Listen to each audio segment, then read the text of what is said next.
একটা পুষ্পা অথবা একটা কেজিএফ একটা ইন্ডাস্ট্রি ঘুরিয়ে দেয়, তাহলে একটা তুফান কেন একটা ইন্ডাস্ট্রির গেম চেঞ্জার হতে পারবে না? উনি আসলে ভদ্রলোক, উনি হয়তো ওনার ইমোশন থেকে বলছে, কারণ সিনেমা যেহেতু সিনেপ্লেক্স থেকে নাই। অনেকদিন পর একটা সিনেমা আসছে, যে সিনেমা একই সাথে একটা পাইলটও দেখছে, একটা রিক্সাওয়ালাও দেখছে।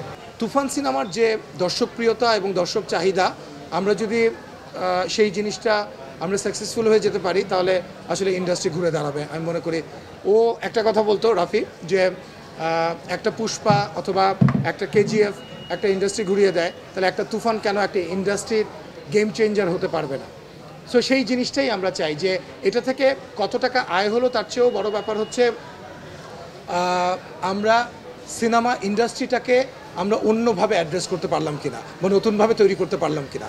একটা বিষয় হচ্ছে, রাফি কিন্তু আজকে শাকিব খানকে নিয়ে সিনেমা বানালো, রাফির এটা 7 নম্বর সিনেমা।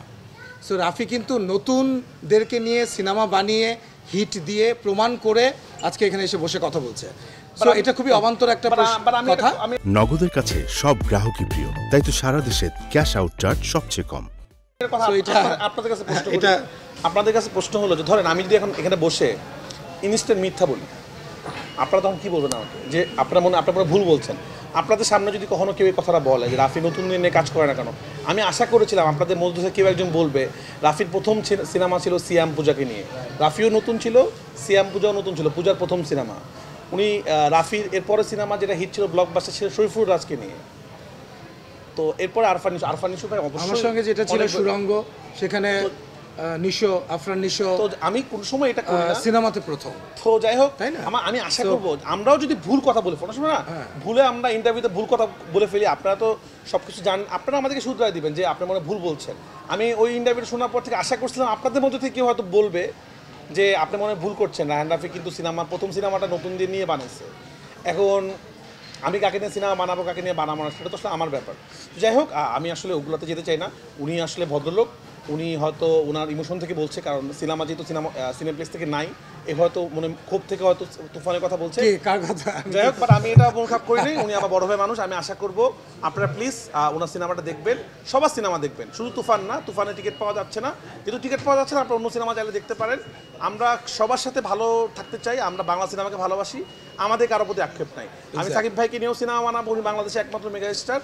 আমি সিয়ামকে নিয়েও সিনেমা বানাইছি, রাজকে নিয়েও বানাইছি, নিশু ভাইকে নিয়ে বানাবো, সামনে অবশ্যই রোশানকে নিয়েও বানাবো ইনশাল্লাহ। অনেকদিন পর একটা সিনেমা আসছে, যে সিনেমা একই সাথে একটা পাইলটও দেখছে, একটা রিক্সাওয়ালাও দেখছে, এবং সবাই একসাথেই খুশি হচ্ছে। এরকম সিনেমার দরকার ইন্ডাস্ট্রি চেঞ্জ করার জন্য। আমরা অনেক সময় কী করি, একটু হাই ক্লাস সিনেমা বানাই, যেটা কিনা সিনেপ্লেক্স চলে, কিন্তু নর্মাল স্ক্রিনে চলে না। আবার নর্মাল স্ক্রিনে যে সিনেমাগুলো হিট হয়, সেগুলো সিনেপ্লেক্সে চলে না। তো তুফান এমন একটা ছবি, ম্যাচকেও কানেক্ট করছে, এবং যারা কিনা একটু ডিফারেন্ট ছবি দেখে তাদেরকে কানেক্ট করছে। তো আমার মনে হয় এই ধরনের ছবি যত বেশি হবে, ইন্ডাস্ট্রির জন্য তত ভালো হবে আসলে। নগদের কাছে সব গ্রাহকই প্রিয়, তাই তো সারা দেশে ক্যাশ আউট চার্জ সবচেয়ে কম। দেখেন, আমরা সবসময় যেহেতু তুফান একটা পজিটিভ ভাইবে আছে, আমরা সেই পজিটিভ ভাইবেই রাখতে চাই। আমরা নেগেটিভ দিকে মানুষকে নিতে চাই না আসলে। কিছু মানুষ তো চেষ্টা করে নেগেটিভ দিকে নিয়ে জন্য, আমি তাদেরকে বলবো যে আসেন, পজিটিভভাবে আমরা আসি। যে সিনেমাটা আসলে লেগে যায়, যে সিনেমা আসলে ব্লকবাস্টার হয়ে যায়, ইন্ডাস্ট্রি হিট হয়ে যায়, পৃথিবীর কেউ সেই সিনেমা আটকায় রাখতে পারে না আসলে। তো এই সিনেমাটা যদি আজকে ব্লকবাস্টার হয় এবং এই সিনেমা যদি ইন্ডাস্ট্রি হিট হয়, এটা কিন্তু আমাদের ইন্ডাস্ট্রির জন্য ভালো হবে। যে হলগুলো অবস্থা খুব খারাপ, সেই হলগুলো ভালো হবে। তো আসেন, আমরা সবাই ছোট্ট একটা ইন্ডাস্ট্রি, সবাই একসাথে সবাই মিলে কাজ করি এবং সবাই মিলে ইন্ডাস্ট্রিটাকে ঠিক করি। আমরা যারা ভালো কাজ করার চেষ্টা করছি, আমরা তো করছি, আপনারাও আসেন, আমরা সবাই মিলে আমাদের বাংলা ইন্ডাস্ট্রিটাকে ভালো করি।